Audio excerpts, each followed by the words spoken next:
میرے بھائیوں، یہ اتنا بڑا ریلیف اور اتنی بڑی سہولت تھی۔ قادیانیوں نے پاکستان پیپلز پارٹی کے سربراہ جناب بھٹو صاحب کا یہ اعلان سنا۔ میں مختصر کر رہا ہوں۔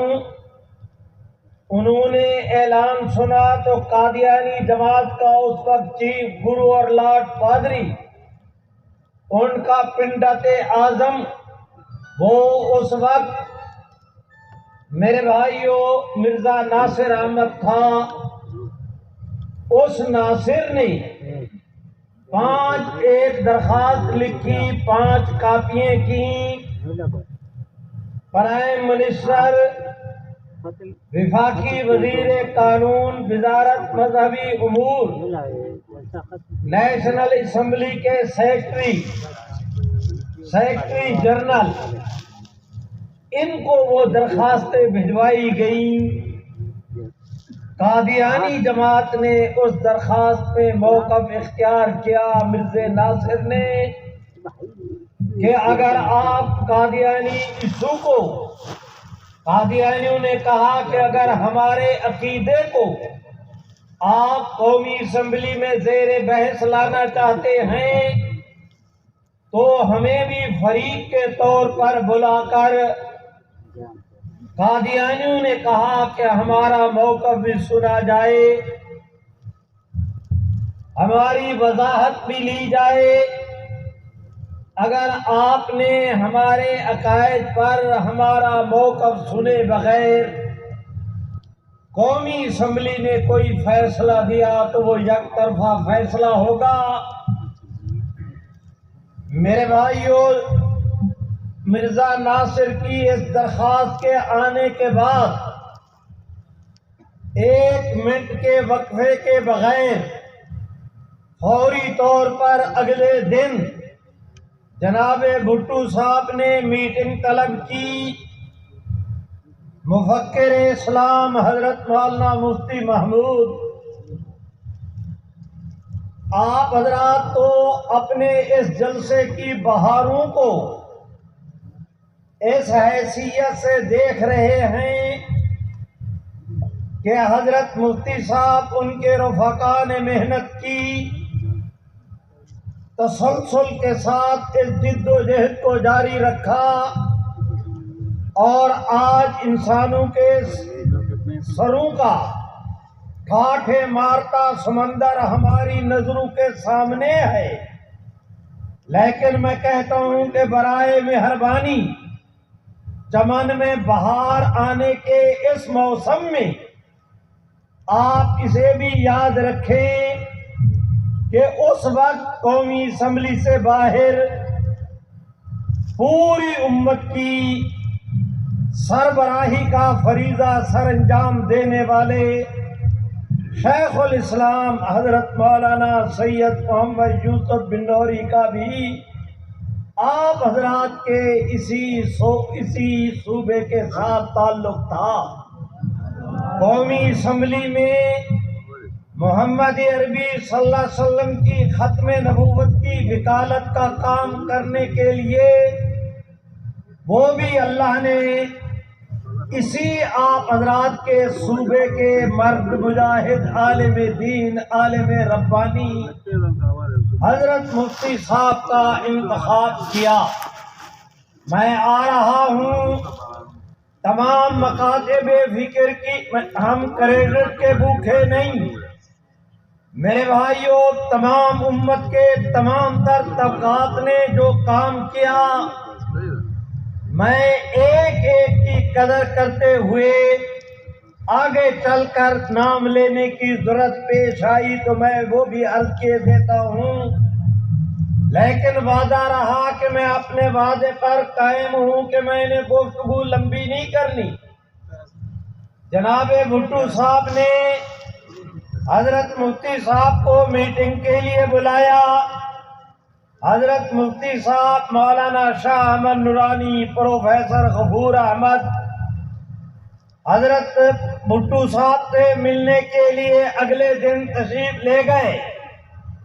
ایک ہی میز پر ادھر یہ ہمارے اکابر، ادھر گورنمنٹ کے نمائندگان بیٹھتے ہی علیک سلیک کے بعد خیر خیریت کے تبادلہ کے بعد جناب خیر مقدمی جملے کہنے کے بعد میزبان کے طور پہ شکریہ ادا کرنے کے بعد بھٹو صاحب نے میز کی دراز سے درخواست نکالی قادیانیوں کی، حضرت مولانا مفتی محمود صاحب کے سامنے رکھا۔ ان کے دائیں طرف نورانی میاں، بائیں طرف پروفیسر صاحب۔ درخواست کھولی، مفتی صاحب نے دیکھا، نورانی میاں نے بھی نظر دوڑائی، پروفیسر صاحب نے بھی۔ درخواست پڑھ کر مفتی صاحب نے اسے پھر طے کر کے بھٹو صاحب کے سپرد کیا۔ بھٹو صاحب کے وسوسہ یہ تھا دل میں کہ شاید پتہ نہیں یہ دینی قیادت قادیانیوں کو اپنے ساتھ مذاکرات کے لیے بٹھانے پر آمادہ بھی ہوں گے یا نہیں۔ وہ بڑی تشویش میں تھے کہ قادیانیوں کو بلایا گیا اور علماء نہ مانے، قادیانی باہر کی دنیا میں پروپیگنڈا کریں گے کہ ہمارا موقف نہیں سنا گیا۔ اگر کسی قادیانی کرم فرما تک میری یہ آواز جا رہی ہے اور مجھے یقین ہے کہ شاید مسلمان بھائی اس توجہ اور انہماک سے میری گفتگو نہ سن رہے ہوں، میں کسی غلط فہمی کا شکار بھی نہیں، لیکن اس حقیقت کو بھی میں ادراک رکھتا ہوں کہ قادیانی جماعت میری ایک ایک بات کے ایک ایک لفظ کو ناپ بھی رہی ہے، تول بھی رہی ہے، پرکھ بھی رہی ہے، پڑھ بھی رہی ہے، سن بھی رہی ہے، کھوپڑی میں اتار بھی رہی ہے۔ میں ان سے کہتا ہوں آج قادیانی پروپیگنڈا کرتے ہوئے ان کا منہ بند نہیں ہوتا کہ کسی اسمبلی کو کیا حق ہے کسی کو غیر مسلم اقلیت قرار دینے کا، لیکن ہم نے قادیانیوں کو کہا کہ اگر تمہاری اس بات میں کوئی وزن ہے تو ہم سے سوال کرنے کی بجائے یہ سوال تمہیں مرزا ناصر سے کرنا چاہیے تھا، اور اگر اس دن نہیں کر سکے تو آج وقت لے کر اس کی قبر پہ جاؤ، چیخو چلاؤ۔ میرے بھائیوں، اگر کسی اسمبلی کو کسی کو غیر مسلم اقلیت قرار دینے کا حق نہیں، تو میرا سوال یہ ہے کہ کس نے مجبور کیا تھا مرزا ناصر کو؟ کیوں اس نے درخواست دی تھی اس اسمبلی کی کارروائی کا حصہ بننے کی؟ اس کا اسمبلی کی کارروائی میں شریک ہونا دلیل ہے اس بات کی کہ آج کا قادیانی جھوٹ بول رہا ہے۔ اسے پتا تھا کہ اسمبلی کو حق حاصل ہے قانون سازی کا۔ میرے بھائیوں، اب مفتی صاحب نے درخواست واپس کی۔ بھٹو صاحب نے ان سے پوچھا کہ حضرت آپ کی کیا رائے ہے کہ قادیانیوں کو قومی اسمبلی میں بلایا جائے؟ اور اندر سے بھٹو صاحب سوچ رہے تھے کہ پتہ نہیں علماء مانیں گے یا نہیں۔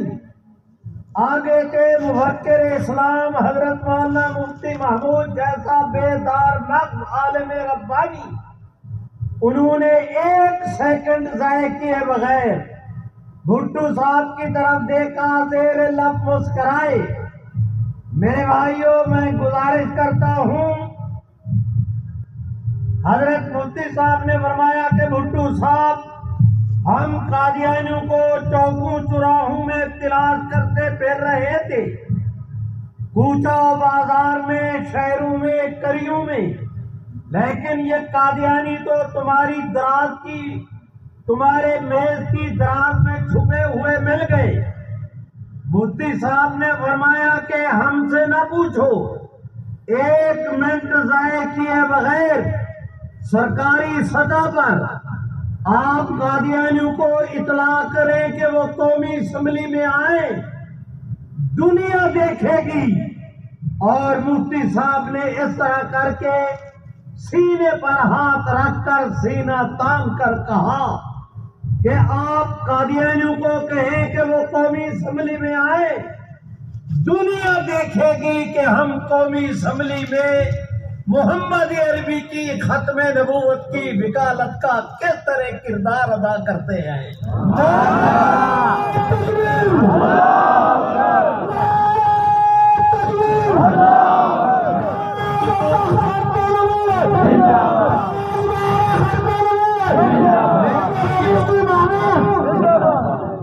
میرے بھائیوں، اس مولوی صاحب سے مجھے بچایا جائے، یا جتنی دیر یہ نعرے لگائیں گے وہ وقت میرے وقت سے خارج کر دیا جائے، میں ان کا اس کا ذمہ دار نہیں۔ نعرہ لگانا ہے تو پھر مل کے لگاؤ نا، تاج و تخت ختم نبوت، شیخ الاسلام حضرت مولانا سید محمد یوسف بنوری، حضرت مفکر اسلام حضرت مولانا مفتی محمود۔ میرے بھائیوں، میں گزارش کرتا ہوں، خلاصے کے طور پر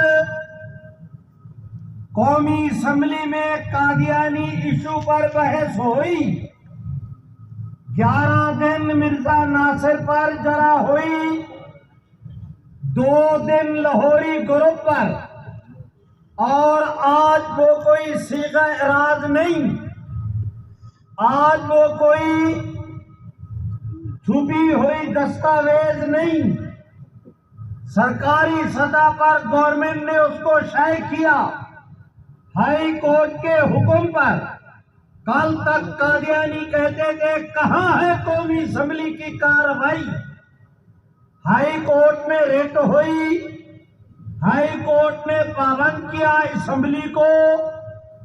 زرداری صاحب کے زمانہ میں وہ اسمبلی کی کارروائی گورنمنٹ نے شائع کی، جس نے درخواست دی تھی اسے دیا گیا، اس کی کاپی ریکارڈ دیا گیا، اس نے انٹرنیٹ پہ ڈالا۔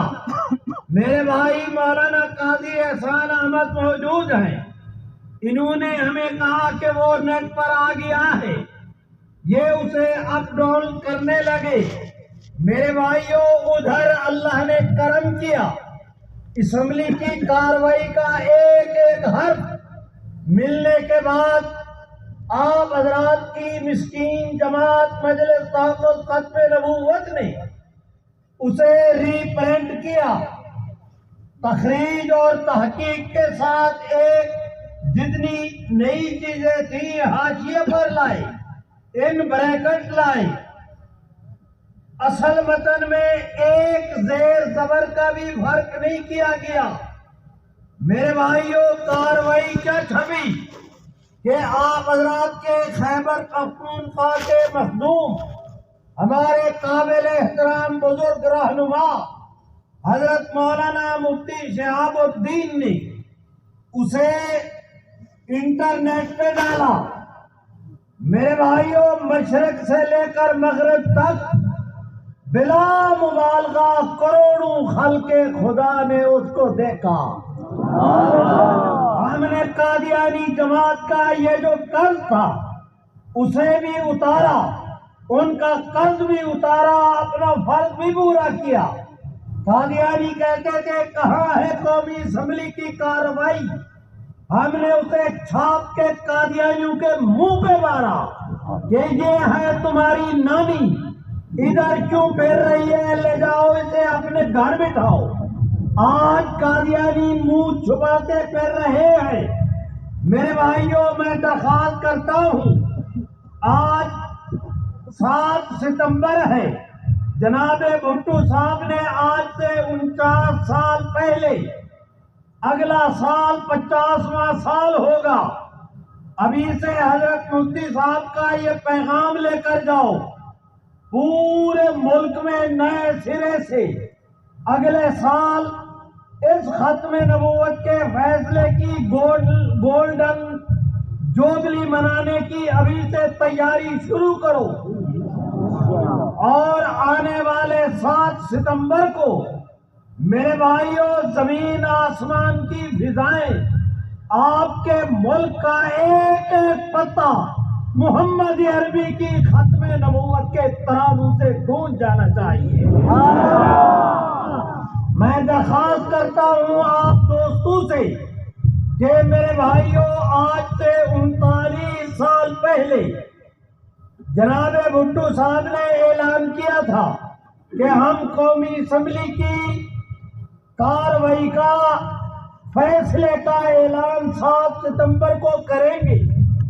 6 ستمبر کی شام کو بھٹو صاحب حضرت مفتی صاحب بیٹھے، جتنی قراردادیں تھیں وہ واپس لی گئی، نئی قرارداد متفقہ منظور ہوئی، اگلے دن اسمبلی میں پیش ہوئی۔ بلوچستان، خیبر پختونخوا، پنجاب، سندھ، چاروں صوبوں کے قومی اسمبلی کے ممبران، میرے بھائیوں اقلیتوں کے ممبران، گویا حضور کی امت دعوت، امت اجابت، قومی اسمبلی میں بھرپور نمائندگی موجود تھی۔ اسمبلی کی کارروائی میں اگلے دن 7 ستمبر کو یعنی آج کے دن اسمبلی میں قرارداد پیش ہوئی، جناب پیر زادہ صاحب نے پیش کی، حضرت مفتی صاحب نے حزب اختلاف کی نمائندگی کرتے ہوئے اس کی تائید کی۔ اے میرے اللہ، میں اس اسمبلی کی کارروائی کو جب دیکھتا ہوں تو اس کے نقطہ آغاز سے لے کر نقطہ انجام تک مجھے خیبر پختونخوا کے فرزندان اسلام کی واضح نمایاں خدمات نظر آتی ہیں۔ میرے بھائیوں، آپ حضرات مبارکباد کے مستحق ہیں۔ قادیانی جماعت کا چیف گرو اور لاٹ پادری بیٹھ جا، میں کیا بیٹھ جا تو پرندوں ہی۔ میرے بھائیوں، میں آپ حضرات سے گزارش کرتا ہوں، مرزا محمود نے بلوچستان میں کہا تھا کہ اس صوبے کو ہم نے احمدی اسٹیٹ بنانا ہے۔ میرے بھائیوں، اس زمانے میں ہماری دینی قیادت نے اس کو چیلنج کیا۔ آج اللہ کا فضل یہ ہے کہ پورے بلوچستان میں قادیانیوں کی ایک عبادت گاہ نہیں ہے۔ آج اسی بلوچستان کے ایک ضلع جس کا نام ذوب ہے، مولانا شمس الدین مرحوم جو جمعیت علماء اسلام کے ممتاز رہنما تھے اور میرے ہمدرد، میں ان کا ہمدرد، میرے بھائیوں مولانا شمس الدین کی کوشش سے قادیانی جماعت پر سرکاری سطح پر پابندی لگی کہ وہ ذوب میں ان کا کوئی سرکاری افسر بھی تعینات نہیں ہو سکتا، اور انشاءاللہ آپ بھی تو کہہ دیں ایسے نہیں زور سے، جس کو اللہ جتنی توفیق دے اتنی بلند آواز